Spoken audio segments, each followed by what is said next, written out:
முருகான்னு சொல்லவும். ஏன் உன்னை சோதிக்கிறான் அப்படின்னா நிரூபிக்கதான். முருகன் பக்தன் அப்படின்னா சாதாரணம் இல்ல, பெரிய பெரிய பதவிகளுக்கு தாண்டி ஒரு விஷயம். முருகன் உங்களை நிறைய சோதிப்பார், ஆனால் ஒருபோதும் உங்களை கைவிட மாட்டார். இது சோதனைன்னு பார்த்தீர்கள் அப்படின்னாதான் இது சோதனை. ஆனால் இது உண்மையில் சோதனை இல்லை. உன் அப்பன் முருகன் உன்னை வேதனை இல்லாமல் வாழ வைக்கும் வாழ்க்கை பாடம்.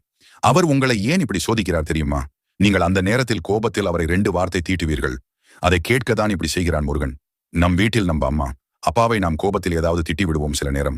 ஆனால் நம்ம அம்மா நம்மை வேண்டாம் என்றோ இல்லை நம்மிடம் பேசாமலோ போவதில்லை. என் பிள்ளைதானே, கோபத்தில் ஏதோ பேசிவிட்டார்கள் என்று கூறி செல்வார்கள். நமக்கு உரிமை இருக்கும் இடத்திலிருந்து தீட்டு வாங்கினாலும் நமக்கு அங்கு கோபம் வராது. உரிமை இல்லாத இடத்தில் தீட்டு வாங்கும் போதுதான் நமக்கு கோபம் வரும். அதே போலதான் முருகனும். நாம் என்னதான் அவனை திட்டினாலும் அவன் கட்டி அணைத்து நம்மை வாழ வைப்பான்.